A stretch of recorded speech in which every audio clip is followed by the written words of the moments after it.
Hi learners, ഏവർക്കും നമസ്കാരം. EyePlus training സൊല്യൂഷന്റെ പുതിയൊരു ക്ലാസ്സിലേക്ക് ഏവർക്കും സ്നേഹം നിറഞ്ഞ സ്വാഗതം. മലയാള വിഷയത്തിൽ നെറ്റ് നേടി കോളേജ് അധ്യാപകരാകാൻ ആഗ്രഹിക്കുന്നവരാണ് നിങ്ങളെങ്കിൽ, അല്ലെങ്കിൽ JRF കരസ്ഥമാക്കിക്കൊണ്ട് റിസർച്ച് ചെയ്യാൻ ആഗ്രഹിക്കുന്നവരാണ് നിങ്ങളെങ്കിൽ ഈ ഒരു വീഡിയോ നിങ്ങൾക്ക് വളരെയധികം യൂസ്ഫുൾ ആയിരിക്കും എന്നതിൽ സംശയമില്ല. നമുക്കറിയാം, UGCയുടെ ഏറ്റവും പുതിയ നോട്ടിഫിക്കേഷൻ പ്രകാരം 2024 ജൂൺ 10 മുതൽ ജൂൺ 20 വരെ ആയിരിക്കും ഈ വർഷത്തെ സർക്കിളിലെ അടുത്ത പരീക്ഷ നടക്കുന്നത്. അപ്പോൾ വളരെയധികം ഇമ്പോർട്ടന്റ് ആയിട്ടുള്ള ഒന്ന് തന്നെയാണ് നെറ്റ് പരീക്ഷ എന്നുള്ളത്. അപ്പൊ 100-ൽ 6% പേരാണ് നെറ്റ് ക്വാളിഫൈ ചെയ്യുന്നത് എന്ന് നിങ്ങൾക്കറിയാം. അതിൽ തന്നെ 1% പേര് മാത്രമാണ് JRFിലേക്ക് എത്തുന്നത്. അപ്പൊ JRF എന്നുള്ള ഒരു ലക്ഷ്യം നിങ്ങൾക്കുണ്ട് എങ്കിൽ നമുക്ക് കൃത്യമായിട്ടുള്ള പഠനം തുടങ്ങേണ്ടിയിരുന്ന സമയം ഇപ്പോൾ തന്നെയാണ്. നോട്ടിഫിക്കേഷൻ വരാനായിട്ട് കാത്തിരിക്കുന്ന പല കൂട്ടുകാരും നമുക്കിടയിലുണ്ട്.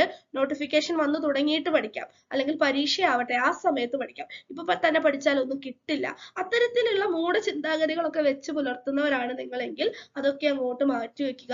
സിസ്റ്റമാറ്റിക് ആയിട്ടുള്ള പഠനമാണ് എപ്പോഴും നമ്മെ എന്തിലേക്ക് എത്തിക്കുന്നത്? വിജയത്തിലേക്ക് എത്തിക്കുന്നത്. അപ്പൊ അത്തരത്തില് നിങ്ങളെ വിജയത്തിലേക്ക് എത്തിക്കാനായിട്ട് സിലബസ് പ്രകാരം കൃത്യമായിട്ട് പഠിച്ചാൽ മാത്രം പോരാ, പഠനം മാത്രം പോരാ, നമുക്ക് എന്തുകൂടി വേണം? റിവിഷൻ കൂടി വേണം. അപ്പോ ഒരു കാര്യം നമുക്കറിയാത്ത ഒരു ടോപ്പിക്കുമായി ബന്ധപ്പെട്ടിട്ട് കാര്യങ്ങൾ നമ്മൾ പഠിക്കുന്ന സമയത്ത് നമ്മൾ എപ്പോഴും ശ്രദ്ധിക്കേണ്ട ഒരു കാര്യം, മുൻകാല ചോദ്യ പേപ്പറിൽ ഈ ടോപ്പിക്കുമായി ബന്ധപ്പെട്ട് എപ്രകാരമാണ് ചോദ്യം വന്നിരിക്കുന്നത് എന്നതാണ്. അപ്പോൾ previous year question paper discuss ചെയ്യുക എന്നുള്ളത് വളരെ ഇമ്പോർട്ടന്റ് ആയിട്ടുള്ള ഒരു കാര്യം തന്നെയാണ്. ഐപ്ലസിന്റെ ലളിത മലയാളം ക്വസ്റ്റ്യൻ പേപ്പർ ഡിസ്കഷനിലെ ക്ലാസ്സിലിരിക്കുന്നവർക്ക് അറിയാം അതിന്റെ ഇമ്പോർട്ടൻസ് എന്താണ് എന്നുള്ളത്. ഒരുപാട് സുഹൃത്തുക്കൾ ഇക്കഴിഞ്ഞ നെറ്റിന്റെ റിസൾട്ട് വന്ന സമയത്തും ഇന്ന് സെറ്റിന്റെ റിസൾട്ട്, ഇന്നലെ കേട്ടറ്റിന്റെ റിസൾട്ട് ഒക്കെ വന്ന സമയത്തൊക്കെ ഒരുപാട് സ്റ്റുഡൻസ് നമ്മളോട് പറഞ്ഞിട്ടുണ്ടായിരുന്നു വളരെയധികം ഹെൽപ്ഫുൾ ആയിരുന്നു ലളിത മലയാളം ക്വസ്റ്റ്യൻ പേപ്പർ ഡിസ്കഷൻ സീരീസും, അതുപോലെ തന്നെ ലളിത മലയാളം ടെലഗ്രാം ചാനലിൽ നമ്മൾ അപ്ലോഡ് ചെയ്യുന്ന ചോദ്യങ്ങളെല്ലാം തന്നെ. അപ്പൊ ഐപ്ലസ് നിങ്ങളുടെ മുമ്പിലേക്ക് ടീം ഐപ്ലസ് ഒരു പുതിയ സീരീസ് ഓഫ് ക്ലാസ്സുമായിട്ട് എത്തുകയാണ്. 5 ക്വസ്റ്റ്യൻ സീരീസ്, 5 ചോദ്യങ്ങൾ, ആ ചോദ്യങ്ങളുടെ കൃത്യമായിട്ടുള്ള എക്സ്പ്ലനേഷൻ, അതാണ് ഒരു ക്ലാസ് കൊണ്ട് നമ്മൾ ഉദ്ദേശിക്കുന്നത്. 5 ചോദ്യങ്ങളും 5 മേഖലകളെ സംബന്ധിച്ചത് ആയിരിക്കും. അപ്പൊ ആ ചോദ്യങ്ങളുമായി ബന്ധപ്പെട്ടിട്ട് എക്സാം ഓറിയന്റഡ് ആയിട്ട് ഫർദർ ആയിട്ട് നമ്മൾ പഠിക്കേണ്ടുന്ന ഡീറ്റെയിൽസ് അടക്കം ഈ ക്ലാസ്സിൽ നമ്മൾ ഡിസ്കസ് ചെയ്യുന്നുണ്ട്. അപ്പൊ ഐപ്ലസ് ട്രെയിനിങ് സൊല്യൂഷന്റെ ലളിത മലയാളം ക്വസ്റ്റ്യൻ പേപ്പർ സീരീസിന്റെ 5 ക്വസ്റ്റ്യൻ സീരീസിന്റെ ആദ്യത്തെ ക്ലാസ് ആണ് ഇന്നത്തെ ക്ലാസ്. അപ്പൊ ഇന്നത്തെ ക്ലാസ്സിലേക്ക് നമ്മൾ കടക്കുകയാണ്. അപ്പൊ ക്ലാസ്സിലേക്ക് കടക്കുന്നതിന് മുമ്പായിട്ട് ഒരു കാര്യം പറയട്ടെ. ഞാൻ എപ്പോഴും പറയുന്ന ഒരു കാര്യമാണ്, ഈ കാണുന്ന ക്വസ്റ്റ്യൻസ് നിങ്ങൾ വെറുതെ കണ്ടുപോകാതെ നിങ്ങളുടെ കയ്യിലുള്ള നോട്ട്ബുക്കിലെ വളരെ ചെറിയ പോയിന്റ് ആയിട്ട് കൃത്യമായിട്ട് നോട്ട് എഴുതാനായിട്ട് ശ്രമിക്കുക. ചോദ്യം, ഉത്തരം, എക്സ്പ്ലനേഷനിൽ നമ്മൾ ഉൾപ്പെടുത്തിയിട്ടുള്ള എല്ലാ കാര്യങ്ങളും മുൻകാല ചോദ്യ പേപ്പറുകളിൽ വന്നിട്ടുള്ളതും ആ ഒരു ടോപ്പിക്കുമായി ബന്ധപ്പെട്ട് അല്ലെങ്കിൽ ആ ഒരു ചോദ്യവുമായി ബന്ധപ്പെട്ടിട്ട് ഇനി വരാൻ സാധ്യതയുള്ളതുമായിട്ടുള്ള കാര്യങ്ങളാണ്. അപ്പൊ കൃത്യമായി നിങ്ങളുടേതായ ഭാഷയിൽ കുഞ്ഞു കുഞ്ഞു പോയിന്റുകളാക്കിയിട്ട് നോട്ട് എഴുതണം എന്ന് ഓർമ്മിപ്പിച്ചുകൊണ്ട് നമുക്ക് ക്ലാസ് ആരംഭിക്കാം.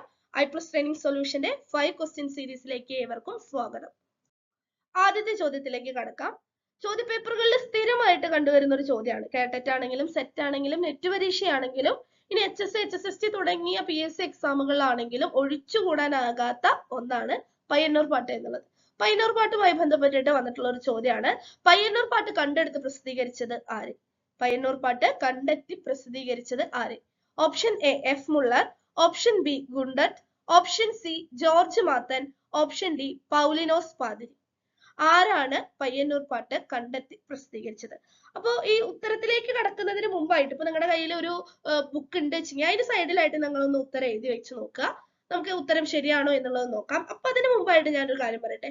പ്രാചീന സാഹിത്യവുമായി ബന്ധപ്പെട്ടിട്ടുള്ള വിഷയങ്ങൾ, ഇപ്പൊ രാമചരിതാവട്ടെ, തിരുനെൽമാല ആവട്ടെ, ഇതര സന്ദേശകാവ്യങ്ങളാവട്ടെ, എന്ത് തന്നെയാവട്ടെ, പ്രാചീന കൃതികൾ നമ്മൾ പഠിക്കുന്ന സമയത്ത് ചില കൃതികളൊക്കെ അജ്ഞാതകർത്തൃക ആയിരിക്കാം, അല്ലെങ്കിൽ അവ രചിച്ചത് ആരാണ് എന്നുള്ളത് നമുക്ക് അറിയാമെങ്കിൽ അത് ആരാണ് എന്ന് പഠിക്കുക. അതുപോലെ തന്നെ ഇതിന്റെ രചനാകാലത്തെ പറ്റിയുള്ള വിഭിന്ന അഭിപ്രായങ്ങൾ, കർത്തൃത്വത്തെ ചൊല്ലിയുള്ള വിഭിന്ന അഭിപ്രായങ്ങൾ, ഇത് കണ്ടെത്തി പ്രസിദ്ധീകരിച്ചത് ആര്? പുസ്തകമായിട്ട് പ്രസിദ്ധീകരിച്ചിട്ടുണ്ടാവാം, അല്ലെങ്കിൽ ചില മാസികകളിൽ ഖണ്ഡശ രൂപത്തിൽ പ്രസിദ്ധീകരിച്ചിട്ടുണ്ടാകാം. എങ്കിൽ ഏത് മാസികയിൽ? ഇതിൽ പരാമർശിക്കപ്പെടുന്ന പ്രധാനപ്പെട്ട കാര്യങ്ങൾ, ഈ കൃതിയെ പറ്റിയിട്ടുള്ള പണ്ഡിതന്മാരുടെ അഭിപ്രായങ്ങൾ, ഇത്തരം കാര്യങ്ങൾ കൃത്യമായിട്ട് നമ്മൾ ഫോക്കസ് ചെയ്ത് പഠിക്കേണ്ടതാണ്. അതുമായി ബന്ധപ്പെട്ടിട്ടുള്ള ചോദ്യങ്ങളാണ് സാധാരണയായിട്ട് പ്രാചീന സാഹിത്യ കൃതികളെ മുൻനിർത്തി വരാറുള്ളത്. അപ്പൊ ഇവിടെ ചോദ്യം വന്നേക്കുന്നത് എന്താണ്? പയ്യന്നൂർ പാട്ട് കണ്ടെടുത്ത് പ്രസിദ്ധീകരിച്ചത് ആരാണ് എന്നാണ്. അപ്പൊ ഏതാണ് ശരിയായിട്ടുള്ള ഉത്തരം? നിങ്ങൾക്ക് എല്ലാവർക്കും ഉത്തരം കിട്ടിയിട്ടുണ്ടാകും എന്ന് ഞാൻ കരുതുന്നു. എന്താണ് ഉത്തരം? ഓപ്ഷൻ ബി ഗുണ്ടട്ടാണ്. അപ്പൊ മലയാള സാഹിത്യത്തിലെ നമുക്ക് ഒഴിച്ചുകൂടാൻ പറ്റാത്ത ഒരു ശ്രേഷ്ഠ വ്യക്തിത്വം തന്നെയാണ് ഹെർമൻ ഗുണ്ടട്ട്. പോർച്ചുഗീസ് മിഷണറി ആയിരുന്നു ഗുണ്ടട്ട്. അപ്പൊ പയ്യന്നൂർ പാട്ട് കണ്ടെത്തി പ്രസിദ്ധീകരിച്ചത് ആരാണ്? ഗുണ്ടട്ടാണ്. ഇനി പയ്യന്നൂർ പാട്ടുമായി ബന്ധപ്പെട്ടിട്ട് എക്സാം ഓറിയന്റഡ് ആയിട്ട് നമ്മൾ അറിഞ്ഞിരിക്കേണ്ട കാര്യങ്ങളിലേക്കാണ് അടുത്തതായിട്ട് നമ്മൾ കടക്കുന്നത്. പയ്യന്നൂർ പാട്ട്. പയ്യന്നൂർ പാട്ടിനെ കുറിച്ച് ആദ്യ പരാമർശം നടത്തിയത് ഹെർമൻ ഗുണ്ടട്ടാണ്. Madras journal of literature and science എന്ന മാഗസീന്റെ 1844 ഏപ്രിൽ ലക്കത്തിൽ ഗുണ്ടട്ട് എഴുതിയ ദി ലെജൻഡ് ഓഫ് പയ്യന്നൂർ എന്ന ലേഖനത്തിൽ ഉദ്ധരിച്ച 16 വരികളിലൂടെയാണ് പയ്യന്നൂർ പാട്ടിനെ കുറിച്ചുള്ള സൂചന നമുക്ക് ആദ്യമായിട്ട് ലഭിക്കുന്നത്. പിന്നീട് ഗുണ്ടട്ട് ഇവിടെ വിട്ടു പോയിട്ട് പിന്നീട് ഈ ഒരു ഗ്രന്ഥം പിന്നെ എവിടെയാണ് ട്യൂബിംഗ്ടൺ സർവകലാശാലയിലെ ലൈബ്രറിയിലേക്ക് സംഭാവന നൽകുകയാണ് ചെയ്തത്. അപ്പൊ ട്യൂബിംഗ്ടൺ സർവകലാശാലയിലെ ഗുണ്ടട്ടിന്റെ താളിയോല ഗ്രന്ഥക്കെട്ടുകളിൽ നിന്നും പയ്യന്നൂർ പാട്ട് ഇന്ന് കാണുന്ന രൂപത്തിൽ കണ്ടെത്തി പ്രസിദ്ധീകരിച്ചത് സ്കറിയ സക്കറിയ മാഷാണ്. ഡോക്ടർ സ്കറിയ സക്കറിയയാണ് ട്യൂബിംഗ്ടൺ സർവകലാശാലയിലെ ഗുണ്ടട്ടിന്റെ താളിയോല ഗ്രന്ഥക്കെട്ടുകളിൽ നിന്നും പയ്യന്നൂർ പാട്ട് കണ്ടെടുത്ത് പ്രസിദ്ധീകരിച്ചത്. അപ്പൊ നമുക്ക് ചോദ്യം തന്നതിൽ സ്കറിയ സക്കറിയ എന്നുള്ള ഒരു ഓപ്ഷൻ ഇല്ല. അവിടെയാണ് MCQ ടൈപ്പ് ക്വസ്റ്റിന്റെ ലോജിക്ക് നമ്മൾ അപ്ലൈ ചെയ്യേണ്ടത്. അപ്പൊ പയ്യന്നൂർ പാട്ടിനെ കുറിച്ച് ആദ്യ പരാമർശം നടത്തുന്നതും അത് വരികളിലൂടെ പ്രസിദ്ധീകരിക്കുന്നതും ആരാണ്? ഗുണ്ടട്ടാണ്. ഈ കൃതിക്ക് പയ്യന്നൂർ പാട്ട് എന്ന പേര് നൽകുന്നതും ആര് തന്നെയാണ്? ഗുണ്ടട്ട് തന്നെയാണ്. Madras journal of literature and science എന്ന മാഗസീന്റെ 1844 ഏപ്രിൽ ലക്കത്തിൽ ഗുണ്ടട്ട് എഴുതിയ ദി ലെജൻഡ് ഓഫ് പയ്യന്നൂർ എന്ന ലേഖനത്തിൽ ഉദ്ധരിച്ച 16 വരികളിലൂടെയാണ് പയ്യന്നൂർ പാട്ടിനെ കുറിച്ചിട്ടുള്ള സൂചന നമുക്ക് ലഭിക്കുന്നത്. പിന്നീട് വർഷങ്ങൾക്ക് ശേഷം ട്യൂബിംഗ്ടൺ സർവകലാശാലയിലെ ഗുണ്ടട്ടിന്റെ താളിയോല ഗ്രന്ഥക്കെട്ടുകളിൽ നിന്ന് പയ്യന്നൂർ പാട്ട് കണ്ടെടുത്ത് പ്രസിദ്ധീകരിക്കുന്നത് ഡോക്ടർ സ്കറിയ സക്കറിയയാണ്. പയ്യന്നൂർ പാട്ട് പാഠവും പഠനവും ഡോക്ടർ സ്കറിയ സക്കറിയയുടെ കൃതിയാണ്. പയ്യന്നൂർ പാട്ടിനെ മുൻനിർത്തിക്കൊണ്ടുള്ള സ്കറിയ സക്കറിയ മാഷിന്റെ കൃതിയാണ് പയ്യന്നൂർ പാട്ട് പാഠവും പഠനവും. ഇനി അടുത്ത ചോദ്യം വളരെ ഇമ്പോർട്ടന്റ് ആയതാണ്. പയ്യന്നൂർ പാട്ടിനെ വില്യം ലോഗൻ വിശേഷിപ്പിച്ചത് പയ്യന്നൂർ പട്ടോല എന്നാണ്.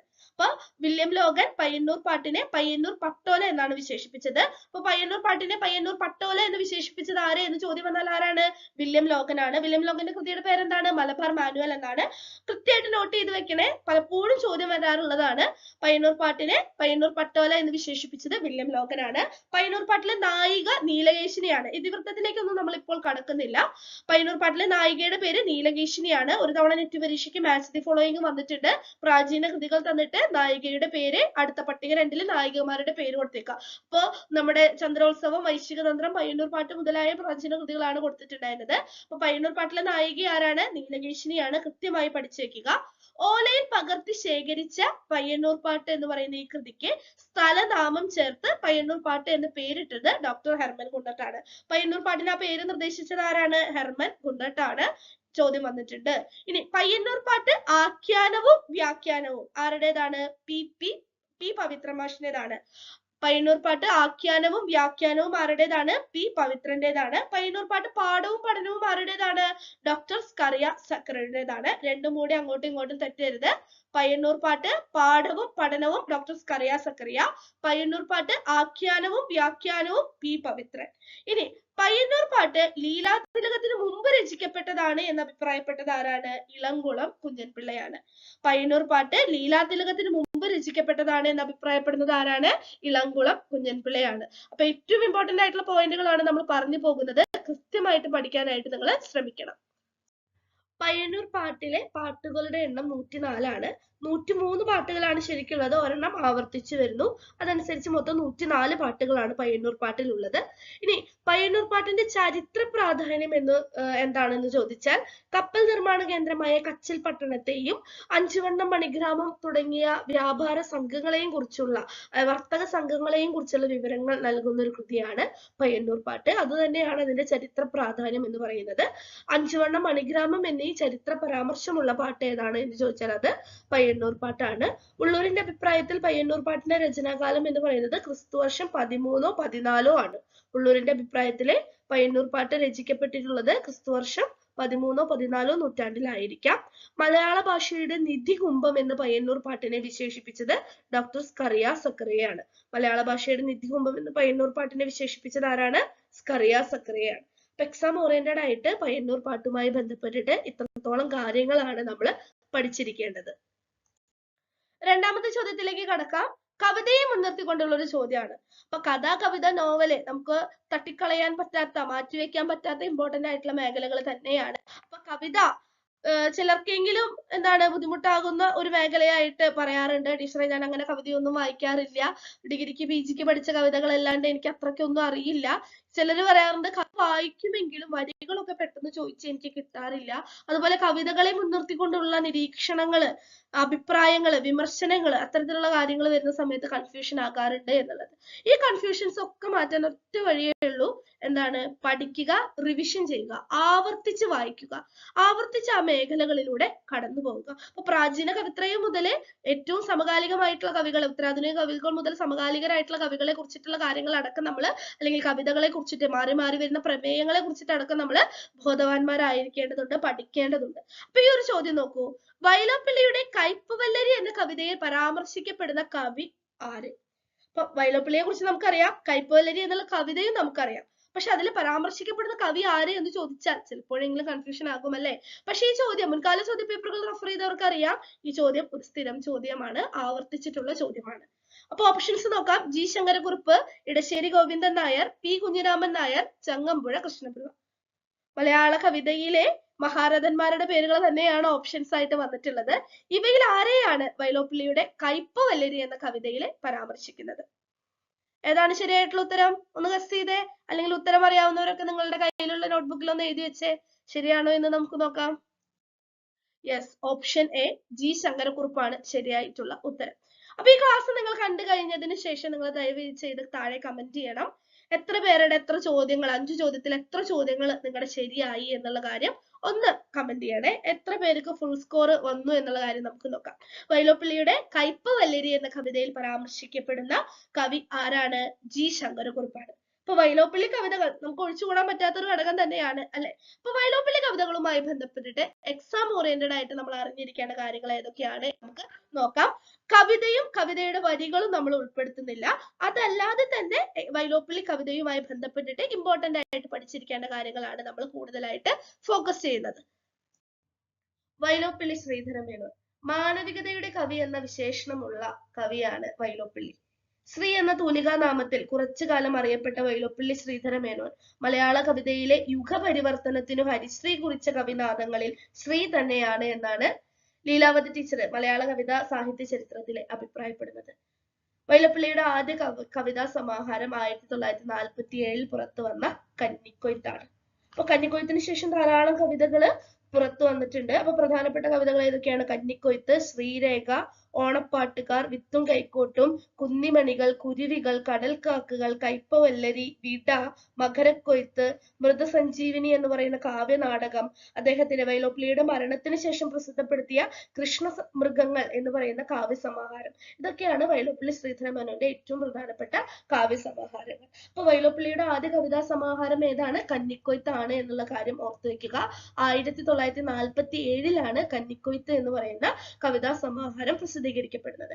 എല്ലുറപ്പുള്ള കവിത എന്ന് വൈലോപ്പിള്ളി കവിതകളെ വിശേഷിപ്പിച്ചത് PA വാര്യരാണ്. എല്ലുറപ്പുള്ള കവിത എന്ന് വൈലോപ്പിള്ളി കവിതകളെ വിശേഷിപ്പിച്ചത് ആരാണ്?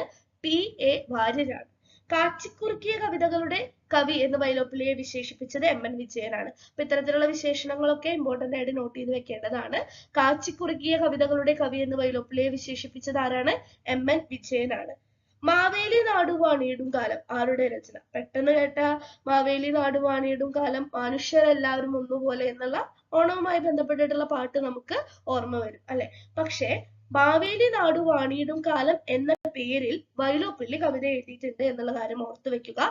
അടിയന്തരാവസ്ഥയെ പ്രമേയമാക്കിക്കൊണ്ടുള്ള വൈലോപ്പിള്ളി കവിതയാണ് മാവേലി നാടുവാണിയിടും കാലം എന്നുള്ള കവിത. വൈലോപ്പിള്ളി കവിതകളിലെ വളരെ പ്രാധാന്യം അർഹിക്കുന്ന ഒരു കവിതയാണ് പന്തങ്ങൾ എന്നുള്ളത്. പന്തങ്ങൾ എന്നുള്ള കവിതയെ മുൻനിർത്തിക്കൊണ്ടുള്ള ധാരാളം ചോദ്യങ്ങൾ ചോദ്യപേപ്പറുകളിൽ കണ്ടിട്ടുണ്ട്. നെറ്റ് പരീക്ഷയെ സംബന്ധിച്ചിടത്തോളം പന്തങ്ങൾ എന്ന് പറയുന്ന കവിതയിലെ വരികൾ തന്നിട്ട് മാച്ച് ദി ഫോളോയിങ് എന്ന നിലയിൽ ചോദ്യം വന്നിട്ടുണ്ട്. അതുപോലെ തന്നെ വൈലോപ്പിള്ളി കവിതകളുടെ മാത്രം ഗണം തിരഞ്ഞെടുക്കുക എന്ന രീതിയിലും പന്തങ്ങൾ എന്നുള്ള കവിത അതിൽ ഉൾപ്പെട്ടു വന്നിട്ടുണ്ട്. അപ്പൊ പന്തങ്ങൾ എന്നുള്ള കവിത എഴുതിയത് ആരാണ്? വൈലോപ്പിള്ളി ശ്രീധര മേനോനാണ്. കേട്ടറ്റിന്റെ ക്വസ്റ്റ്യൻ പേപ്പറിൽ വന്നിട്ടുള്ള ഒരു ചോദ്യമാണ് കേട്ടോ, പന്തങ്ങൾ എന്ന പദ്യം രചിച്ചത് ആര് എന്നുള്ളത്. അപ്പൊ എക്സാം ഓറിയന്റഡ് ആയിട്ട് ഇമ്പോർട്ടന്റ് ആയതുകൊണ്ടാണ് ആ ചോദ്യം അങ്ങനെ തന്നെ ഒരു പോയിന്റ് ആയിട്ട് ഇവിടെ ഉൾപ്പെടുത്തിയത്. അപ്പൊ പന്തങ്ങൾ എന്നുള്ള പ്രഖ്യാതമായിട്ടുള്ള കവിതകൾ എല്ലാവരും കേട്ടിട്ടുണ്ടാവും അല്ലെ. ചോര തുടിക്കും ചെറുകൈകളെ പേറുക വന്നീ പന്തങ്ങൾ, ഏറിയ തലമുറ പേറിയ പാരിൻ വാരൊളി മംഗള ഗന്ധങ്ങൾ എന്നുള്ള കവിത. എണ്ണീടാത്തൊരു പുരുഷായുസ്സുകൾ വെണ്ണീറാകാം പുകയാകാം, പൊലിമയുടെന്നും പൊങ്ങുക പുത്തൻ തലമുറയേന്തും പന്തങ്ങൾ. പണ്ടെങ്ങോ പഠിച്ച വരികൾ പെട്ടെന്ന് ഓർമ്മ വന്നപ്പോ പാടി എന്ന് മാത്രം. അപ്പൊ തലമുറകളിലൂടെ കൈമാറുന്ന സംസ്കാരം എന്ന പ്രമേയം വരുന്ന വൈലോപ്പിള്ളി കവിത ഏതാണ് എന്ന് ചോദ്യം വന്നാൽ ഏതാണ് ഉത്തരം? പന്തങ്ങളാണ്. അതുപോലെ തന്നെ വളരെയധികം പ്രാധാന്യം അർഹിക്കുന്ന വൈലോപ്പിള്ളി കവിതയാണ് കുടിയൊഴിക്കൽ എന്നുള്ള കവിത. എല്ലാവർക്കും അറിയുന്ന ഒരു കവിതയാണ് അല്ലെ കുടിയൊഴിക്കൽ. നിൻ കുടിയൊഴിഞ്ഞിടണം ഞാൻ, നിൻ കുടി ഒഴിപ്പിക്കുമല്ലെങ്കിൽ എന്നുള്ള പ്രസിദ്ധമായിട്ടുള്ള വരുന്നതാണ് വൈലോപ്പിള്ളിയുടെ കുടിയൊഴിക്കൽ എന്നുള്ള കവിത. കുടിയൊഴിക്കൽ എന്നുള്ള കവിതയ്ക്ക് അവതാരിക എഴുതിയത് NV കൃഷ്ണവാര്യരാണ് കേട്ടോ. ആ ചോദ്യം ഒരിക്കലും ചോദിച്ചിട്ടുണ്ട്. വിപ്ലവത്തിന്റെ ഇരുവശങ്ങളെയും ചിത്രീകരിച്ചുകൊണ്ട് വൈലോപ്പിള്ളി രചിച്ച കവിത ഏതാണ് കവിത? കുടിയൊഴിക്കലാണ്. മുൻകാല ചോദ്യപേപ്പറുകളിൽ വന്നിട്ടുള്ള ഒരു ചോദ്യം തന്നെയാണ്, അത് അങ്ങനെ തന്നെ എടുത്തു എന്ന് മാത്രം. അതുപോലെ തന്നെ ശാസ്ത്രവിജ്ഞാനത്തിന്റെ ശക്തിയെ കവിതയിലൂടെ ആവിഷ്കരിക്കുന്ന അല്ലെങ്കിൽ അത്തരത്തിലുള്ള ഒരു പ്രമേയം വരുന്ന വൈലോപ്പിള്ളിയുടെ കവിതയാണ് സർപ്പക്കാടുകൾ എന്നുള്ള കവിത. അപ്പൊ സർപ്പക്കാടുകൾ എന്നുള്ള കവിതയിലൂടെ വൈലോപ്പിള്ളി ആവിഷ്കരിക്കുന്നത് ശാസ്ത്രവിജ്ഞാനത്തിന്റെ ശക്തിയാണ്. സെറ്റിന്റെ പരീക്ഷയ്ക്ക്, മലയാളം സെറ്റിന്റെ പരീക്ഷയ്ക്ക് പലപ്പോഴായിട്ട് ഇത്തരത്തില് പ്രമേയം തന്നിട്ട് ഈ പ്രമേയം കടന്നു വരുന്ന കവിത ഏത് എന്നുള്ള ചോദ്യം വരാറുണ്ട്. അത്തരത്തിൽ വന്നിട്ടുള്ള ഒരു ചോദ്യമാണ് വൈലോപ്പിള്ളിയുടെ സർപ്പക്കാടുകൾ എന്ന കവിതയെ മുൻനിർത്തിക്കൊണ്ടുള്ളത്. സ്വാതന്ത്ര്യ ഗാനങ്ങൾ പാടി ജനതയെ നയിച്ച കവികളുടെ പരിണാമത്തെ ആസ്പദമാക്കി വൈലോപ്പിള്ളി രചിച്ച കവിതയാണ് സ്വർണ്ണ മത്സ്യങ്ങൾ എന്നുള്ളത്. അപ്പൊ സ്വർണ്ണ മത്സ്യങ്ങൾ എന്നുള്ളത് ആരുടെ കവിത തന്നെയാണ്? വൈലോപ്പിള്ളിയുടെ കവിത തന്നെയാണ്. വൈലോപ്പിള്ളി കവിതകൾ മാത്രം ഉൾക്കൊള്ളുന്ന ഗണം എന്ന രീതിയിൽ ചോദ്യം വന്നപ്പോൾ അതിലുണ്ടായിരുന്ന ഒരു കവിതയാണ് സ്വർണ്ണ മത്സ്യങ്ങൾ എന്നുള്ളത്. അപ്പോൾ അത് കൃത്യമായിട്ട് വായിക്കുകയും അതിന്റെ പ്രമേയം ഉൾക്കൊള്ളുകയും അത് പോയിന്റ് ആയിട്ട് ഉൾച്ചേർത്തിരിക്കുകയും ചെയ്തു. സ്വാതന്ത്ര്യ ഗാനങ്ങൾ പാടി ജനതയെ നയിച്ച കവികളുടെ പരിണാമത്തെ ആസ്പദമാക്കി വൈലോപ്പിള്ളി രചിച്ച കവിതയാണ് സ്വർണ്ണ മത്സ്യങ്ങൾ. ചേറ്റുപുഴ എന്ന പ്രസിദ്ധ കവിതയിലൂടെ വൈലോപ്പിള്ളി ആവിഷ്കരിക്കുന്ന ജീവിത ദർശനം എന്ന് പറയുന്നത് ജീവിതം പ്രതീക്ഷകൾ നിറഞ്ഞതാണ്. അപ്പൊ ജീവിതം പ്രതീക്ഷകൾ നിറഞ്ഞതാണ് എന്നുള്ള പ്രമേയം വരുന്ന വൈലോപ്പിള്ളി കവിത ഏതാണ്? ചേറ്റുപുഴയാണ്. ചേറ്റുപുഴ എന്ന പേരില് വേറൊരാളും കൂടി കവിത എഴുതിയിട്ടുണ്ട്. ആരാണെന്ന് അറിയോ? പറഞ്ഞുതരാം കേട്ടോ. അപ്പൊ സഹ്യന്റെ മകൻ എന്നുള്ള കവിത രചിച്ചത് ആരാണ്? വൈലോപ്പിള്ളിയാണ്. സഹ്യന്റെ മകൻ ആരുടെ കവിതയാണ്?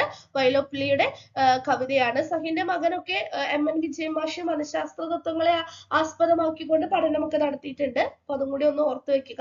ദാമ്പത്യ ജീവിതത്തിന്റെ അന്തർധാരയെ ആസ്പദമാക്കി വൈലോപ്പിള്ളി രചിച്ച കവിതയാണ് കണ്ണീർപ്പാടം എന്നുള്ളത്. ശ്രീരേഖ പുരസ്കാരം ആരുടെ സ്മരണയ്ക്കായിട്ടാണ് ഏർപ്പെടുത്തിയിട്ടുള്ളത്? ഇത് ഒരു വട്ടം HSA പാർട്ട് ടൈം HSAയിൽ വന്നിട്ടുണ്ടായിരുന്ന ക്വസ്റ്റ്യൻ ആണ്. ശ്രീരേഖ പുരസ്കാരം ആരുടെ സ്മരണയ്ക്കായിട്ടാണ് ഏർപ്പെടുത്തിയിട്ടുള്ളത് എന്നുള്ളത്. ആരുടെ സ്മരണയ്ക്കായിട്ടാണ്? വൈലോപ്പിള്ളിയുടെ സ്മരണയ്ക്കായിട്ടാണ് ശ്രീരേഖ പുരസ്കാരം ഏർപ്പെടുത്തിയിട്ടുള്ളത്. അദ്ദേഹത്തിന്റെ ഒരു കാവ്യ സമാഹാരത്തിന്റെ പേര് തന്നെയാണ് ശ്രീരേഖ എന്നുള്ളത്. പെരുന്തച്ചൻ പുരാവൃത്തവുമായി ബന്ധപ്പെട്ട വൈലോപ്പിള്ളി കവിത ഏതാണ്? തച്ചന്റെ മകനാണ്. പെരുന്തച്ചൻ പുരാവൃത്തവുമായി ബന്ധപ്പെട്ട വൈലോപ്പിള്ളി കവിത തച്ചന്റെ മകനാണ്. 1969 സോവിയറ്റ് നെഹ്റു അവാർഡ് നേടിയ മലയാള കവി കൂടിയാണ് വൈലോപ്പിള്ളി. കേരള സാഹിത്യ അക്കാദമി അവാർഡ് നേടിയ വൈലോപ്പിള്ളി കവിത കയ്പവല്ലരിയാണ്. 1964 പുറത്തിറങ്ങിയ കയ്പവല്ലരിക്കാണ് കേരള സാഹിത്യ അക്കാദമി അവാർഡ് ലഭിച്ചിട്ടുള്ളത്. ശ്രീ എന്ന തൂലികാനാമത്തിൽ അറിയപ്പെടുന്ന മലയാള കവി ചോദ്യം വന്നിട്ടുണ്ട്, അതുകൊണ്ട് അങ്ങനെ തന്നെ ഉൾപ്പെടുത്തി എന്ന് മാത്രം. വൈലോപ്പിള്ളിയാണ്. ശ്രീ എന്ന തൂലികാനാമത്തിൽ അറിയപ്പെടുന്ന മലയാള കവി ആരാണ്? വൈലോപ്പിള്ളി ശ്രീധര മേനോനാണ്. ഇനി ഓണക്കവികൾ എന്ന് ലീലാവതി ടീച്ചർ വിശേഷിപ്പിച്ച കവികൾ ആരൊക്കെ? നെറ്റിന്റെ ക്വസ്റ്റ്യൻ ആണ്. ഓണക്കവികൾ എന്ന് ഡോക്ടർ M ലീലാവതി വിശേഷിപ്പിച്ച കവികൾ ആരൊക്കെയാണ്? വൈലോപ്പിള്ളിയും P കുഞ്ഞിരാമൻ നായരുമാണ് ഓണക്കവികൾ എന്ന പേരില് M ലീലാവതി ടീച്ചറെ വിശേഷിപ്പിച്ചത്. വൈലോപ്പിള്ളി കവിതയുമായി ബന്ധപ്പെട്ടിട്ടുള്ള ചില നിരീക്ഷണങ്ങളാണ് അടുത്തതായിട്ട് നമ്മൾ നോക്കുന്നത്. അപൂർണനായ ഒരു മനുഷ്യന്റെ പൂർണ്ണമായ കവിതയാണ് വൈലോപ്പിള്ളി കവിത എന്ന് അഭിപ്രായപ്പെട്ടത് MN വിജയനാണ്. അപൂർണനായ ഒരു മനുഷ്യന്റെ പൂർണ്ണമായ കവിതയാണ് വൈലോപ്പിള്ളി കവിത എന്ന് അഭിപ്രായപ്പെട്ടത് MN വിജയനാണ്. മലയാള കവിതയിലെ പുതിയ തലമുറ ഇനി ഏറ്റവും കൂടുതൽ ഊളിയിട്ട് മരിക്കുക വൈലോപ്പിള്ളി കവിതയിലാകും എന്ന് പറഞ്ഞത് മേലത്ത് ചന്ദ്രശേഖരനാണ്. മലയാള കവിതയിലെ പുതിയ തലമുറ ഇനി ഏറ്റവും കൂടുതൽ ഊളിയിട്ട് മരിക്കുക വൈലോപ്പിള്ളി കവിതയിലാകുമെന്നാണ് മേലത്ത് ചന്ദ്രശേഖരൻ അഭിപ്രായപ്പെടുന്നത്. ചേറ്റുപുഴ എന്ന പേരിൽ വൈലോപ്പിള്ളിക്ക് പുറമെ കവിത എഴുതിയത് ആരാണ്? പാലാ നാരായണൻ നായരാണ്. ഇങ്ങനെയും ചോദ്യം വന്നിട്ടുണ്ട്. ചേറ്റുപുഴ എന്ന പേരിൽ കവിത എഴുതിയ കവികൾ ഏതൊക്കെ എന്ന പേരിലും നെറ്റിന്റെ പരീക്ഷയ്ക്ക് ചോദ്യം വന്നിട്ടുണ്ട്. അപ്പൊ ചേറ്റുപുഴ എന്ന പേരിൽ വൈലോപ്പിള്ളിക്ക് പുറമെ കവിത എഴുതിയത് ആരാണ്? പാലാ നാരായണൻ നായരാണ്. വൈലോപ്പിള്ളിയെ കുറിച്ച് സച്ചിദാനന്ദൻ രചിച്ച കവിത ഏത്? ഇവനെ കൂടി. വൈലോപ്പിള്ളിയെ കുറിച്ച് സച്ചിദാനന്ദൻ രചിച്ച കവിത ഏതാണ്? ഇവനെ കൂടി. ക്രൂരയാം പ്രകൃതിയെ വളർത്തുമൃഗമാക്കി മാറ്റാൻ കർമ്മശക്തിയെ ഉത്തേജിപ്പിക്കുന്ന ഇളം കള്ളാണ് വൈലോപ്പിള്ളി കവിത എന്ന് അഭിപ്രായപ്പെട്ടത് എസ് രാജശേഖരനാണ്. ക്രൂരയാം പ്രകൃതിയെ വളർത്തുമൃഗമാക്കി മാറ്റാൻ കർമ്മശക്തിയെ ഉത്തേജിപ്പിക്കുന്ന ഇളം കള്ളാണ് വൈലോപ്പിള്ളി കവിത എന്ന് അഭിപ്രായപ്പെട്ടത് ആരാണ്? എസ് രാജശേഖരനാണ്. എക്സാം ഓറിയന്റഡ് ആയിട്ട് നോക്കുമ്പോൾ നമ്മൾ കവിതയിലെ വരികളൊക്കെ ധാരാളമായിട്ട് നോക്കേണ്ടതായിട്ടുണ്ട്. പക്ഷെ നമ്മൾ ഇവിടെ ഈ ഒരു ചുരുങ്ങിയ സമയത്തിനുള്ളിലെ എല്ലാ കവിതയിലെ വരികളൊന്നും നമ്മൾ പറഞ്ഞു പോവുകയില്ല. തുടുവെള്ളാമ്പൽ പൊയ്കയുള്ള ജീവിതത്തിന്റെ കടലേ കവിതയ്ക്ക് ഞങ്ങൾക്ക് മഷിപ്പാത്രം. ആരുടെ വരികളാണ്? വൈലോപ്പിള്ളിയുടേതാണ്. വൈലോപ്പിള്ളി എന്ന് പറയുമ്പോൾ തന്നെ മനസ്സിലേക്ക് പെട്ടെന്ന് ഓടി വരുന്ന വരികളാണ് തുടുവെള്ളാമ്പൽ പൊയ്കയല്ല ജീവിതത്തിന്റെ കടലേ കവിതയ്ക്ക് ഞങ്ങൾക്ക് മഷിപ്പാത്രം എന്നുള്ള വരി. പെട്ടെന്ന് ഓർമ്മ വന്നപ്പോൾ പറഞ്ഞു, കൂട്ടിച്ചേർത്തു എന്ന് മാത്രം. ഇനി വൈലോപ്പിള്ളിയെ കുറിച്ച് വന്നിട്ടുള്ള പഠനങ്ങളാണ് അടുത്തതായിട്ട് നമ്മൾ നോക്കുന്നത്. മാച്ച് ദി ഫോളോയിങ് എന്ന നിലയിലും ഒറ്റൊറ്റ ചോദ്യങ്ങൾ എന്നുള്ള നിലയിലും വന്നിട്ടുള്ളതും ഇനി വരാൻ സാധ്യതയുള്ളതുമായിട്ടുള്ള കൃതികളാണ് പഠന ഗ്രന്ഥങ്ങൾ എന്നുള്ളത്. അപ്പൊ കവിതയിലെ സമാന്തര രേഖകൾ ആരുടെ പഠനമാണ്? ONV പഠനമാണ് കവിതയിലെ സമാന്തര രേഖകൾ എന്നുള്ളത്. വൈലോപ്പിള്ളി കവിത എന്ന പേരിൽ തന്നെ മേലത്ത് ചന്ദ്രശേഖരൻ ഒരു കൃതി രചിച്ചിരിക്കുന്നു. കവിതയിലെ സ്വർഗവാതിൽ പക്ഷി ജയശ്രീ VR കൃതിയാണ്. വൈലോപ്പിള്ളിയെ കുറിച്ചിട്ടുള്ള പഠനമാണ് കവിതയിലെ സ്വർഗവാതിൽ പക്ഷി എന്നുള്ളത്. ഞാൻ ഇവിടെ പാടും പോലെ എന്നുള്ളത് എസ് രാജശേഖരന്റെ പഠനമാണ്. ഞാൻ ഇവിടെ പാടും പോലെ എന്നുള്ളത് എസ് രാജശേഖരന്റെ പഠനമാണ്. വൈലോപ്പിള്ളി കവിതയും ദർശനവും എന്നുള്ള കൃതിയും എസ് രാജശേഖരന്റെ തന്നെയാണ്. അതുപോലെ വൈലോപ്പിള്ളി കവിത സമീക്ഷ എന്ന പേരിലും എസ് രാജശേഖരൻ കൃതി എഴുതിയിട്ടുണ്ട്. ഞാൻ ഇവിടെ പാടും പോലെ, വൈലോപ്പിള്ളി കവിതയും ദർശനവും, വൈലോപ്പിള്ളി കവിതാ സമീക്ഷ എന്നീ പേരുകളിലൊക്കെ എസ് രാജശേഖരൻ പഠനം നിർവഹിച്ചിട്ടുണ്ട്. ശീർഷാസനം ആരുടെ പഠനമാണ്? MN വിജയൻ മാഷിന്റെ പഠനമാണ്. വൈലോപ്പിള്ളി കവിതകളെ മുൻനിർത്തിക്കൊണ്ടുള്ള MN വിജയൻ മാഷിന്റെ പഠനമാണ് ശീർഷാസനം. പലപ്പോഴായിട്ട് പരീക്ഷയ്ക്ക് ചോദിച്ചിട്ടുണ്ട്. ലൈബ്രറിയിലൊക്കെ പുസ്തകം കിട്ടുമെങ്കിൽ ഒന്ന് വായിച്ചു നോക്കുക, അല്ലെങ്കിൽ അറ്റ്ലീസ്റ്റ് കയ്യിലെടുത്തിട്ട് അതിന്റെ ഇൻഡെക്സ് ഒക്കെ ഒന്ന് മറിച്ചു നോക്കുക. അത്രയും ഇമ്പോർട്ടന്റ് ആയിട്ടുള്ള ഒരു പഠനമാണ് MN വിജയൻ മാഷിന്റെ ശീർഷാസനം എന്നുള്ള പുസ്തകം. വൈലോപ്പിള്ളി കവിതാ സമീക്ഷ നമ്മൾ പറഞ്ഞ എസ് രാജശേഖരന്റേതാണ്.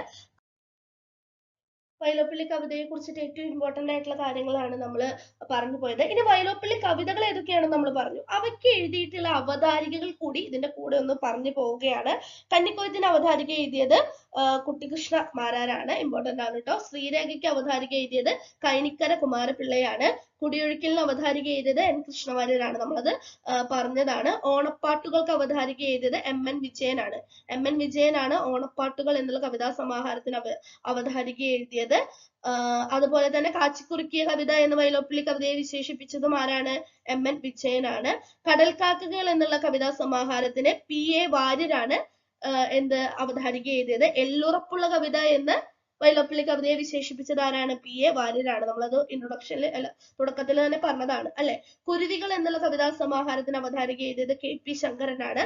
വൈലോപ്പിള്ളിയുടെ വിട എന്നുള്ള കവിതാ സമാഹാരത്തിന് അവതാരിക എഴുതിയത് M ലീലാവതി ടീച്ചറാണ്. അതുപോലെ തന്നെ വൈലോപ്പിള്ളി കവിതകൾ എന്നുള്ള പുസ്തകത്തിന്, കവിതകളുടെ സമാഹാരത്തിന് SK വസന്തമാഷാണ് അവതാരിക എഴുതിയിട്ടുള്ളത്. കൃഷ്ണമൃഗങ്ങൾ എന്നുള്ള കവിത, വൈലോപ്പിള്ളിയുടെ മരണശേഷം പ്രസിദ്ധീകരിക്കപ്പെട്ട കൃഷ്ണമൃഗങ്ങൾ എന്നുള്ള കവിതയ്ക്ക് അവതാരിക എഴുതിയത് ആരാണ്? അയ്യപ്പ പണിക്കരാണ്. ഇനി വൈലോപ്പിള്ളിയെ കുറിച്ചുള്ള കവിതകൾ എന്നുള്ള രീതിക്ക് പ്രിയപ്പെട്ട വൈലോപ്പിള്ളിക്ക് എന്ന പേരിൽ NN കക്കാട് കവിത എഴുതിയിട്ടുണ്ട്. പ്രിയപ്പെട്ട വൈലോപ്പിള്ളിക്ക് എന്ന പേരിൽ NN കക്കാട് കവിത എഴുതിയിട്ടുണ്ട്. ഇവനെ കൂടി നമ്മളത് പറഞ്ഞതാണ് അല്ലെ. ഇവനെ കൂടി എന്ന പേരിൽ സച്ചിദാനന്ദൻ കവിത എഴുതിയിട്ടുണ്ട്. അന്നം എന്നുള്ള പേരിൽ ആര് കവിത എഴുതിയിട്ടുണ്ട്? ബാലചന്ദ്രൻ ചുള്ളിക്കാട് കവിത എഴുതിയിട്ടുണ്ട്. അന്നം എന്നുള്ള പേരിൽ ആരാണ് കവിത എഴുതിയത്? ബാലചന്ദ്രൻ ചുള്ളിക്കാടാണ് കവിത എഴുതിയത്. വളരെ ഇമ്പോർട്ടന്റ് ആണ്. അതുപോലെ വരികള് നിങ്ങൾ കൃത്യമായിട്ട് നോക്കി വെക്കണം. പ്രധാനപ്പെട്ട വരികള്: ഹാ വിജുഗീഷു മൃത്യുവിനാമോ ജീവിതത്തിൻ കൊടിപ്പടം താഴ്ത്താൻ. വൈലോപ്പിള്ളി കവിതയിലെ വരികളാണ് അല്ലെ. ഉയിരിൻ കൊല കുടുക്കാവും കയറിനെ ഊഞ്ഞാലാക്കി തീർക്കാൻ കഴിവതല്ലേ വിജയം. അത് ആരുടെയാണ്? ഊഞ്ഞാലിലെ വരികളാണ്. വൈലോപ്പിള്ളിയുടെ ഗാർഹസ്ഥ്യ പ്രണയ കാവ്യം എന്ന വിശേഷണമുള്ള ഊഞ്ഞാലിലെ വരികളാണത്. ഇനി പറഞ്ഞു പോവുകയാണെങ്കിൽ ഒരുപാട് വരികൾ നമുക്ക് പറയാനുണ്ട്. അപ്പൊ വരികൾ എന്നുള്ളത് വളരെ ഇമ്പോർട്ടന്റ് ആണ്. ഏറ്റവും പ്രധാനപ്പെട്ട കവിതകളിലെ വരികളൊക്കെ വായിച്ച് കൃത്യമായിട്ട് നോട്ട് ചെയ്ത് വെച്ച് പഠിക്കാനായിട്ട് ശ്രമിക്കുക. അപ്പൊ വൈലോപ്പിള്ളിയെ കുറിച്ചിട്ട് ഏറ്റവും ഇമ്പോർട്ടന്റ് ആയിട്ടുള്ള കാര്യങ്ങളെല്ലാം തന്നെ നമ്മൾ ഒറ്റ സ്ട്രെച്ചിൽ പറഞ്ഞു തീർത്തിട്ടുണ്ട്. കൃത്യമായി നോട്ട് ചെയ്ത് പഠിക്കുമല്ലോ. അടുത്ത ചോദ്യം നോക്കാം. വ്യാകരണവുമായി ബന്ധപ്പെടുന്ന ഒരു ചോദ്യമാണ്. സാക്ഷികാരകത്തിന്റെ വിഭക്തി, അതാണ് ചോദ്യം. സാക്ഷികാരകത്തിന്റെ വിഭക്തി ഏത്? 4 ഓപ്ഷൻ നമുക്ക് തന്നിട്ടുണ്ട്. പ്രതിഗ്രാഹിക, സംയോജിക, ഉദ്ദേശിക, പ്രയോജിക. വിഭക്തി നമുക്ക് എല്ലാവർക്കും അറിയാവുന്നതാണ്. തന്നിരിക്കുന്ന ഓപ്ഷൻസും നമുക്ക് പരിചിതമാണ്. പലർക്കും തെറ്റുന്ന ഒന്നാണ് വിഭക്തി എന്നുള്ളത്. അപ്പോ വിഭക്തി പഠിക്കാനായിട്ട് പല കോഡുകൾ, പല കാര്യങ്ങളൊക്കെ നമുക്ക് അറിയാതിരിക്കാം. അത് വെച്ച് പഠിക്കുന്നവരുണ്ടായിരിക്കും. ഞാൻ പറയാച്ചെങ്കിൽ എപ്പോഴും നമ്മൾ ചെയ്യേണ്ടുന്ന ഒരു കാര്യം എന്ന് പറയുന്നത് കൃത്യമായിട്ട് കേരള പാണിനീയത്തിലെ കാരിക പഠിച്ചു വെക്കുക എന്നുള്ളതാണ്. ആ ഒരു 4 വരി പഠിച്ചു വെച്ചാൽ ഏത് ചോദ്യം വന്നാലും നമുക്ക് കൃത്യമായിട്ട് ഉത്തരത്തിലേക്ക്, ശരിയായ ഉത്തരത്തിലേക്ക് നമുക്ക് കുറുക്കുവഴികൾ ഒന്നുമില്ലാതെ തന്നെ നമുക്ക് എത്താനായിട്ട് പറ്റും. വ്യാകരണം എങ്ങനെ പഠിക്കാം? പലരും ചോദിക്കാറുണ്ട്, ടീച്ചറെ ഒത്തിരി ബുദ്ധിമുട്ടുള്ള മേഖലയാണ് വ്യാകരണം. ഞാൻ പറയുകയാണെന്നുവെച്ചെങ്കിൽ വേഗത്തിൽ പഠിച്ചെടുക്കാവുന്നതും, മനസ്സിലാക്കി പഠിക്കുകയാണെങ്കിൽ വേഗത്തിൽ പഠിച്ചെടുക്കാവുന്നതും, ആവർത്തിച്ച് വായിക്കുകയും റിവിഷൻ ചെയ്യുകയും ചെയ്യാം. എങ്ങനെ ചെയ്യണം? മാത്സ് നമ്മൾ പഠിക്കും അല്ലെ? മാത്സ് നമ്മൾ എങ്ങനെ പഠിക്കുക? നമ്മൾ വായിച്ച് പഠിക്കുകയാണോ ചെയ്യുക?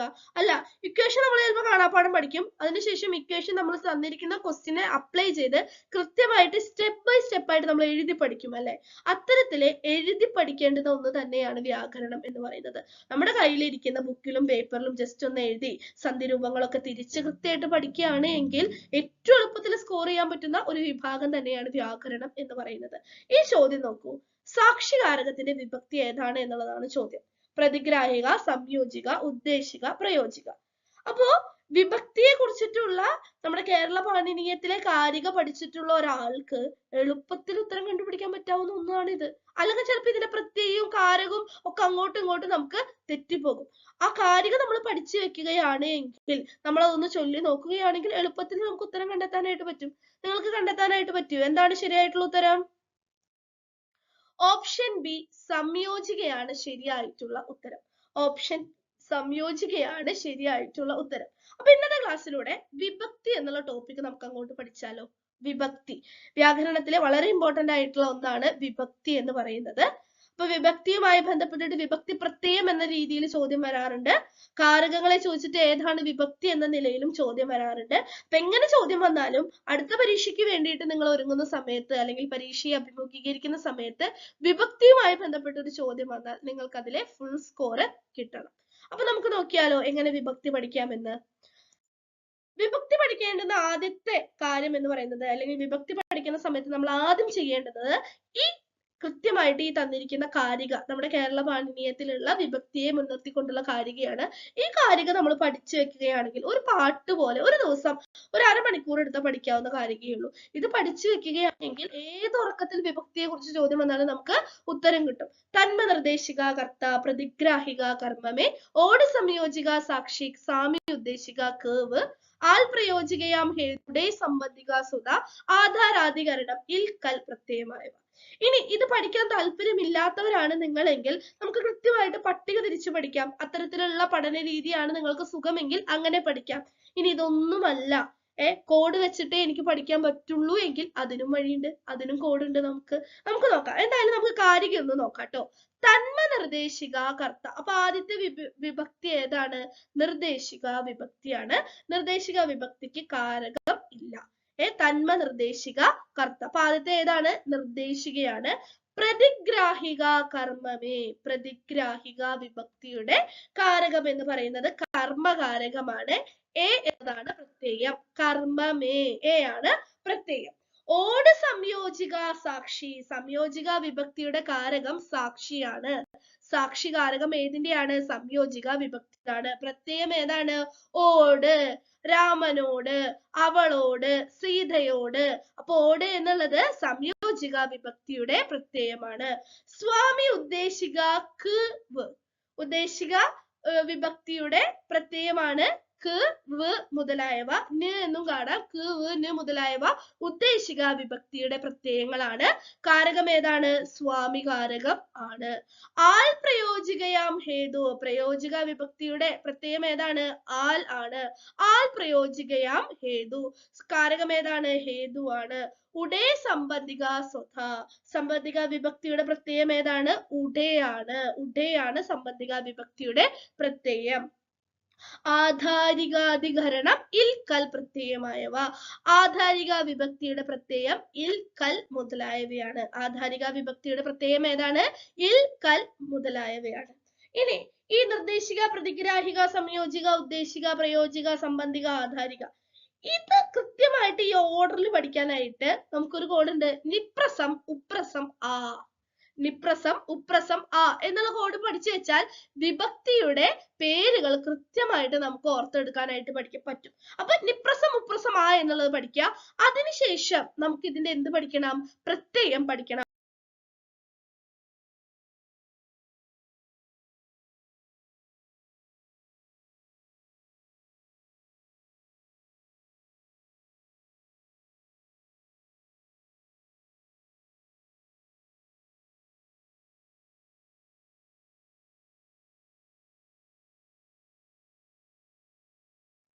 വിഭക്തി പ്രത്യയം പഠിക്കാനും നമുക്ക് കോഡ് ഉണ്ട്. ശൂന്യമെയ്യോട് കാലുടയിൽ, ശൂന്യമെയ്യോട് കാലുടയിൽ എന്ന് പഠിച്ചു വെച്ചാൽ നമുക്ക് കൃത്യമായിട്ട് കോഡ് കിട്ടി. അപ്പൊ നിപ്രസം, ഉപ്രസം, ആ എന്നിങ്ങനെ അടിയിലേക്ക് എഴുതാം. നിപ്രസം ഏതാണ്? നിപ്രസത്തിലെ നീ ഏതാണ്? നിർദ്ദേശിക വിഭക്തിയാണ്. നിപ്രസം, ഉപ്രസം, ആ പഠിക്കുകയാണ്. നീ എന്താണ്? നിർദ്ദേശികയാണ്. നിർദ്ദേശിക വിഭക്തിക്ക് എന്തില്ല? പ്രത്യയമില്ല, ശൂന്യമാണ്. രാമൻ, സീത എന്നൊക്കെ പറഞ്ഞാൽ അത് എന്താണ്? നിർദ്ദേശിക വിഭക്തിയാണ്. അപ്പൊ അത് ശൂന്യമാണ്. അപ്പൊ നിർദ്ദേശിക വിഭക്തിക്ക് പ്രത്യയമില്ല, ശൂന്യം. ശൂന്യമേ, മേ എന്തിന്റെ പ്രത്യയാണ്? പ്രതിഗ്രാഹിക കർമ്മമേ.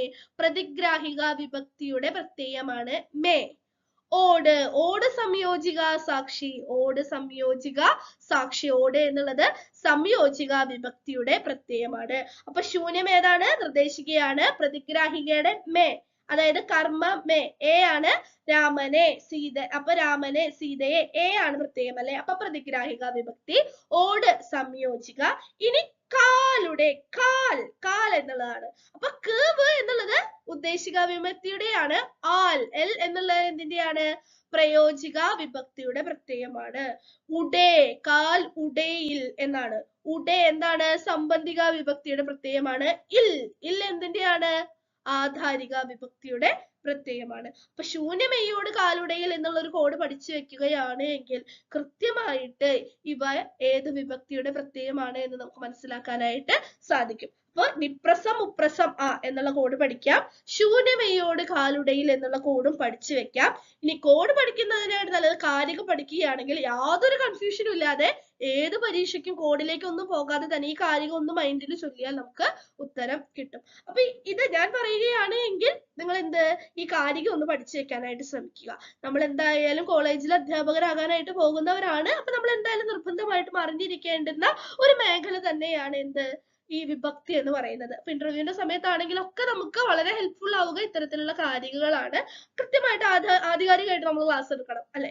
അപ്പൊ കൃത്യമായിട്ട് പഠിക്കാനായിട്ട് ശ്രമിക്കുക വിഭക്തി. ഇനി ഇതൊന്നുമല്ല, ഞങ്ങൾക്ക് പട്ടിക തിരിച്ചിട്ടേ ടീച്ചറെ പഠിക്കാനായിട്ട് പറ്റുള്ളൂ, അത്തരത്തിലും പഠന രീതി അവലംബിക്കുന്ന കുട്ടികളുണ്ട്. അവർക്ക് ഉപകാരമാകുന്ന രീതിയിൽ അത്തരത്തിലും നമ്മൾ ക്ലാസ് അറേഞ്ച് ചെയ്തിരിക്കുന്നു. അപ്പൊ ഈ ഒരു പട്ടിക നോക്കൂ. വിഭക്തി നിർദ്ദേശിക, പ്രതിഗ്രാഹിക, സംയോജിക, ഉദ്ദേശിക, പ്രയോജിക, സംബന്ധിക, ആധാരിക. കൃത്യമായിട്ട് നമ്മൾ കൊടുത്തിട്ടുണ്ട്. നിർദ്ദേശിക വിഭക്തിക്ക് പ്രത്യയമില്ല, ശൂന്യമാണ്. കാരകം ഏതാണ്? കർത്താവാണ്. തന്മ നിർദ്ദേശിക കർത്ത, കാരകം എന്ന് പറയുന്നത് എന്ത് തന്നെയാണ്? കർത്താവ് തന്നെയാണ്. പ്രതിഗ്രാഹിക കർമ്മമേ, പ്രത്യയം എ ആണ്. കാരകം ഏതാണ്? കർമ്മമാണ് കാരകം. ഓട് സംയോജിക സാക്ഷി, വിഭക്തി ഏതാണ്? സംയോജികയാണ്. പ്രത്യയം ഏതാണ്? ഓട്, രാമനോട്, സീതയോട്. കാരകം ഏതാണ്? സാക്ഷിയാണ്. ഇനി ഏതാണ്? ഉദ്ദേശിക വിഭക്തിയാണ്. അതുപോലെ തന്നെ വ്, ന് എന്നുള്ളതൊക്കെ ഉദ്ദേശിക വിഭക്തിയുടെ പ്രത്യയമാണ്. സ്വാമി ഉദ്ദേശിക വ് എന്നുള്ളതാണ് കേരള പാണിനിയുടെ കാരികയിൽ കൊടുത്തിട്ടുള്ളത്.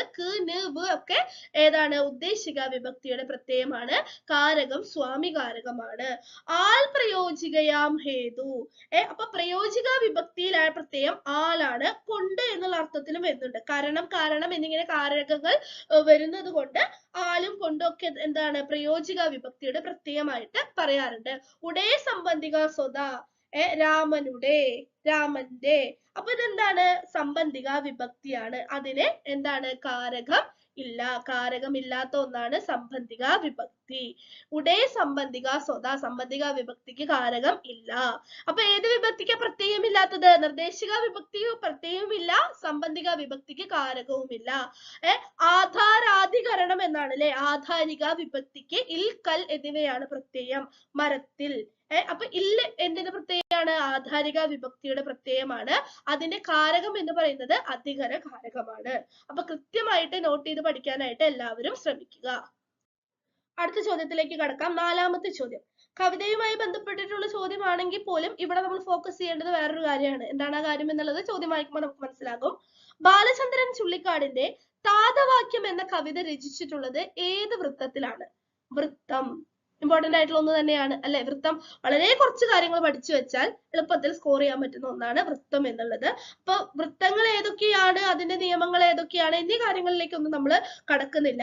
പ്രധാനപ്പെട്ട ചില കവിതകളും അവയുടെ വൃത്തവും കൃത്യമായിട്ട് നമ്മൾ പഠിച്ചിരിക്കണം. പരീക്ഷയ്ക്ക് ആവർത്തിച്ച് ചോദ്യം വരാറുള്ളതാണ്. അപ്പൊ ബാലചന്ദ്രൻ ചുള്ളിക്കാടിന്റെ താതവാക്യം എന്ന കവിത രചിച്ചിട്ടുള്ളത് ഏത് വൃത്തത്തിലാണ് എന്നുള്ളതാണ് ചോദ്യം. ഓപ്ഷൻ എ കേക, ഓപ്ഷൻ ബി കാകളി, ഓപ്ഷൻ സി ശാർദൂല വിക്രീഡിതം, ഓപ്ഷൻ ഡി വസന്തതിലകം. അപ്പൊ ചുള്ളിക്കാടിന്റെ താതവാക്യം എന്നുള്ള കവിത രചിച്ചിട്ടുള്ളത് ഏത് വൃത്തത്തിലാണ് എന്നുള്ളതാണ് ചോദ്യം. ഏതാണ് ശരിയായിട്ടുള്ള ഉത്തരം? ഓപ്ഷൻ ഡി വസന്തതിലക വൃത്തത്തിലാണ് ബാലചന്ദ്രൻ ചുള്ളിക്കാടിന്റെ താതവാക്യം എന്നുള്ള കവിത രചിച്ചിട്ടുള്ളത്. വസന്തതിലക വൃത്തത്തിൽ തന്നെ രചിച്ചിട്ടുള്ള കുമാരനാശാന്റെ പ്രധാനപ്പെട്ട ഒരു കവിതയുണ്ടല്ലോ. ഏതാണ് ആ കവിത? അറിയോ? അപ്പൊ ഇന്നത്തെ ക്ലാസ്സിലൂടെ തന്നെ അതിന്റെയും ഉത്തരം നമുക്ക് പഠിക്കാം. അപ്പൊ ചില പ്രധാനപ്പെട്ട കവിതകളും അവയുടെ വൃത്തവും നമുക്ക് നോക്കാം. വീണപൂവ്, കുമാരനാശാന്റെ കവിത ഏതാണ്? വീണപൂവ്. വസന്തതിലക വൃത്തത്തിൽ രചിച്ചിട്ടുള്ള കുമാരനാശാന്റെ കവിതയാണ് ഹാ പുഷ്പമേ എന്ന് തുടങ്ങുന്ന വീണപൂവ്. അപ്പൊ ആശാന്റെ കവിതകളിലേക്കൊന്നും നമ്മൾ കടക്കുന്നില്ല കേട്ടോ. ബന്ധനസ്ഥനായ അനിരുദ്ധൻ ഏത് വൃത്തത്തിൽ രചിച്ചിട്ടുള്ളതാണ്? വസന്തതിലക വൃത്തത്തിൽ രചിച്ചിട്ടുള്ളതാണ്. കൊച്ചു സീത കാകളി വൃത്തത്തിൽ രചിച്ചിട്ടുള്ള കവിതയാണ്. ബധിരവിലാപം പുഷ്പിതാഗ്ര വൃത്തത്തിൽ രചിച്ചിട്ടുള്ളതാണ്. എന്റെ ഗുരുനാഥൻ കേക വൃത്തത്തിൽ രചിച്ചിട്ടുള്ളതാണ്. ആത്മോപദേശ ശതകം മൃഗേന്ദ്രമുഖം എന്നുള്ള വൃത്തത്തിൽ രചിച്ചിട്ടുള്ള കവിതയാണ് ആത്മോപദേശ ശതകം. നളിനി ആശാന്റെ നളിനി രഥോത്തത വൃത്തത്തിലാണ്. മഗ്ദലന മറിയം മഞ്ചരി വൃത്തത്തിലാണ്. അപ്പൊ കൃഷ്ണഗാഥ മഞ്ചരി വൃത്തത്തിലാണ് രചിച്ചിരിക്കുന്നത് എന്ന് നമുക്കറിയാം. അതുപോലെ തന്നെ മഗ്ദലന മറിയവും മഞ്ചരി വൃത്തത്തിലാണ് രചിച്ചിട്ടുള്ളത്. ആത്മാവിൽ ഒരു ചിത എന്നുള്ള കവിത കാകളി വൃത്തത്തിലാണ് രചിച്ചിട്ടുള്ളത്. മാമ്പഴം രചിച്ചിരിക്കുന്ന വൃത്തം ഏതാണ്? കേക വൃത്തമാണ്. കേക വൃത്തത്തിലാണ് മാമ്പഴം കവിത രചിച്ചിട്ടുള്ളത്. ചിന്താവിഷ്ടയായ സീത വിയോഗിനി വൃത്തത്തിലാണ്. കരുണ രചിച്ചിട്ടുള്ളത് വഞ്ചിപ്പാട്ട് വൃത്തമായ നഥോനതയിലാണ്. മാനസാന്തരം വിയോഗിനി വൃത്തത്തിലാണ്. വിലാപകാവ്യ വൃത്തമായിട്ടുള്ള വിയോഗിനി വൃത്തത്തിലാണ് മാനസാന്തരം എന്നുള്ള കവിത രചിച്ചിട്ടുള്ളത്. സൂര്യകാന്തി കവിത രചിച്ചിട്ടുള്ളത് കേക വൃത്തത്തിലാണ്. അപ്പൊ എന്താണ് ഈ കവിതകൾ മാത്രം ഫോക്കസ് ചെയ്തത്? ഈ കവിതകളാണ് ഏറ്റവും കൂടുതൽ തവണ പരീക്ഷയ്ക്ക് ചോദിച്ചിട്ടുള്ളത്. അപ്പൊ കൃത്യമായിട്ട് ഫോക്കസ് ചെയ്ത് പഠിക്കാനായിട്ട് ശ്രമിക്കുക. അതുപോലെ തന്നെ വൃത്തവുമായി ബന്ധപ്പെട്ടിട്ട് ചോദ്യം വരുന്ന മറ്റൊരു മേഖലയാണ് പ്രധാനപ്പെട്ട എന്താണ് സാഹിത്യ രൂപങ്ങളും അവയിൽ ഉപയോഗിച്ചിട്ടുള്ള വൃത്തങ്ങളും കവിതയിൽ തന്നെ. ഇപ്പൊ കിളിപ്പാട്ട് വൃത്തങ്ങൾ എന്നറിയപ്പെടുന്നത് കേക, കാകളി, കളകാച്ചി, അന്നനട എന്നിവയാണ്. പ്രധാനപ്പെട്ട കിളിപ്പാട്ട് വൃത്തങ്ങൾ കേക, കാകളി, കളകാച്ചി, അന്നനട തുടങ്ങിയവയാണ്. ഗാഥാവൃത്തം ഏതാണ്? മഞ്ചരിയാണ്. നിരണം വൃത്തം എന്ന പേരിൽ അറിയപ്പെടുന്നത് ഏതാണ്? തരങ്കിണിയാണ്. തരങ്കിണി വൃത്തമാണ് നിരണം വൃത്തം എന്ന പേരിൽ അറിയപ്പെടുന്നത്. വിലാപകാവ്യ വൃത്തം ഏതാണ്? വിയോഗിനിയാണ്. സന്ദേശകാവ്യ വൃത്തം ഏതാണ്? മന്ദാക്രാന്ത വൃത്തമാണ് സന്ദേശകാവ്യ വൃത്തം. വഞ്ചിപ്പാട്ട് വൃത്തം ഏതാണ്? നഥോനതയാണ്. അപ്പൊ വൃത്തവുമായി ബന്ധപ്പെട്ടിട്ട് എക്സാം ഓറിയന്റഡ് ആയിട്ട് ഇമ്പോർട്ടന്റ് ആയിട്ട് ഇത് പഠിച്ചേ പറ്റൂ എന്നുള്ള കാര്യങ്ങളാണ് നമ്മളിപ്പോൾ ഡിസ്കസ് ചെയ്തത്. അപ്പൊ കൃത്യമായിട്ട് നിങ്ങൾക്ക് മനസ്സിലായി എന്ന് വിചാരിക്കുന്നു. കുഞ്ഞു കുഞ്ഞു പോയിന്റുകളായിട്ട് നോട്ട് എഴുതി ആവർത്തിച്ച് പഠിക്കാനായിട്ട് ശ്രമിക്കണം എന്നുള്ളത് ഒരിക്കൽ കൂടി ഓർമ്മിപ്പിക്കുകയാണ്. അടുത്ത ചോദ്യത്തിലേക്ക് കടക്കുകയാണ്. ഇന്നത്തെ ക്ലാസ്സിലെ അവസാന ചോദ്യം. ആത്മകഥയോ ഓർമ്മക്കുറിപ്പുകളോ രചിക്കാത്തത് ഇവരിൽ ആരാണ്? അപ്പൊ ചോദ്യ മേഖല മനസ്സിലായല്ലോ. ആത്മകഥയാണ്.